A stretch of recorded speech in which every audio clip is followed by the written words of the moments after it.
let's talk about opportunities.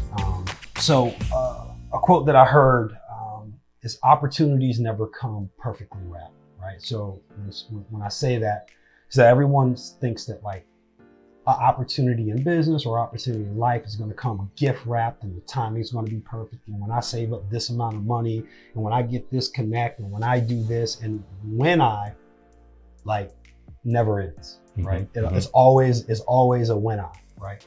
So when you went into, because you made like 2 really conscious decisions in business. The first conscious decision that you made was I'm going to leave Safeway, right? And I'm going to go start my own business. And then you made a conscious decision. I'm going to step away from the landscaping business and go into real estate full time. And I would venture to say that both of those opportunities, you didn't have a whole bunch of business stacked up, like where it was going to replace 150% of your income. Like it wasn't perfect when you took that step.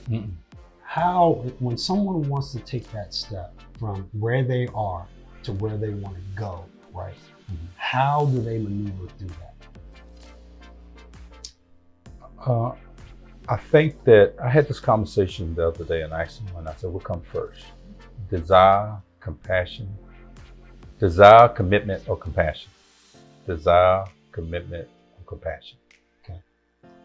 So I think a lot of times when I talk to young guys about starting business, what I see in them is a big overwhelming of passion. They are so excited that and being so passionate about what they want to do.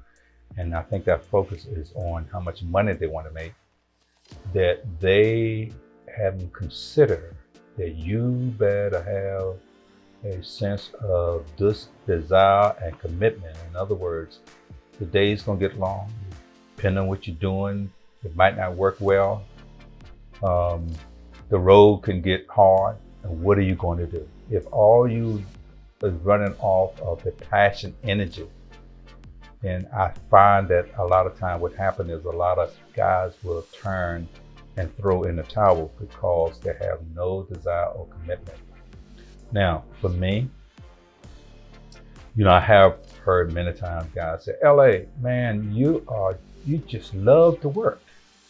You're passionate about working. I said, first, who told you that? And I would tell them, that is simply not true. I said, I'm committed. I have desire. Now, I've been in it long enough that I'm excited about what I do. And I didn't just go ahead and just do it. It had to be done and had to be done right. Didn't matter how much money I was being paid from that job. It had to be done right before I went to the next job. So I think that what happened a lot of times that I said earlier, that we get the cart before the horse. And if we can teach young people that listen, have a desire, have a commitment of this is what I want to do, then along the way you'll fall in love with it. And you'll fall in love with it and to the point of saying, regardless of what happens, I'm going to stick with it. Because in my career of landscaping, I have had some moments that I want to throw the towel in.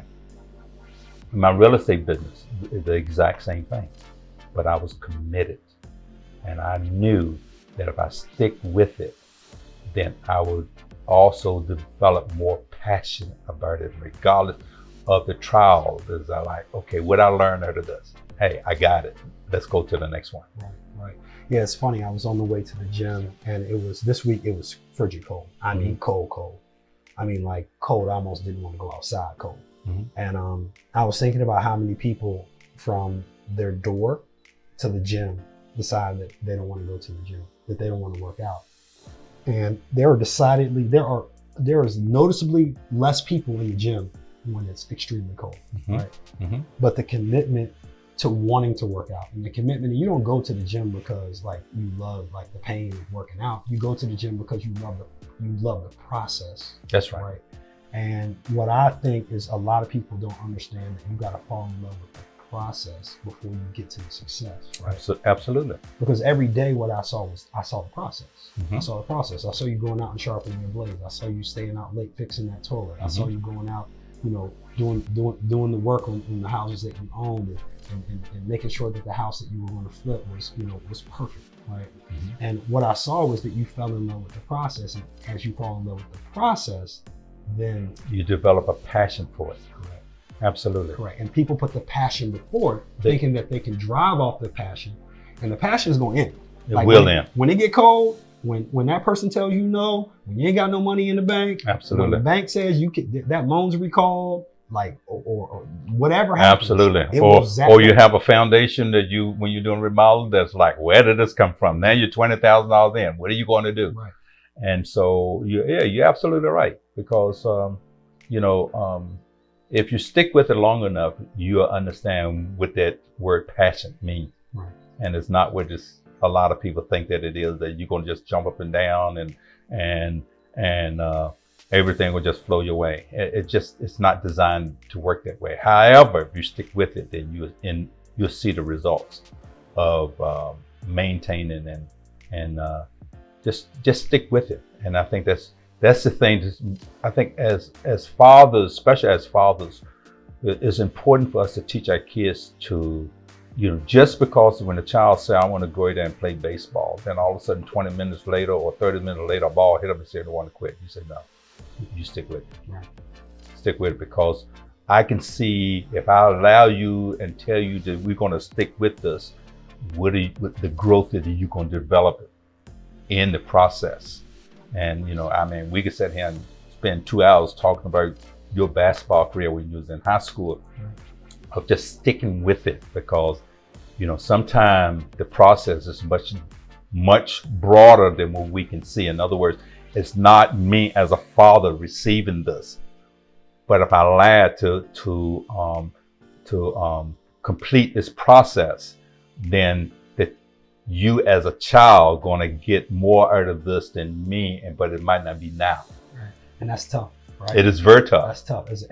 As a father sitting in the stands, it is extremely tough. But if you can get past it, right, you're allowing the total maturation and the total growth of the total person. Yep. Right. Yep. And sometimes it's not saying the things that need to be said, that can be said, that protect me from what needs to happen. I remember driving down the road. I was driving on Route 123, and I was going to the car dealership. And I was always, we were having a conversation on the way, and sitting in a little bit of traffic, and I was like, Dad, I really feel like it's time for me to stop. It's time. It's that moment. And you were like, okay. And you didn't say anything else other than that. You didn't say okay. You just said, okay, great. And I literally made a U-turn, and I came back home, and I went to the gym that day. Right. Mm-hmm, mm-hmm. But sometimes we just need someone. Had you not gone through the rest of the maturation of what was going on in my life, you wouldn't have felt as comfortable saying, okay, it's okay. All right, cool, he's ready. All the other things that he's been through have prepared him for this moment, right? So there's someone out there that you know very well in your life, and maybe your kid, and maybe your business partner, or maybe a friend of yours, that they need to hear you say, okay, right? They need to hear that you affirm, you know them well enough that this is that moment, and this is that time for them to make a change in some part of their life. So thanks for sharing this story. Absolutely.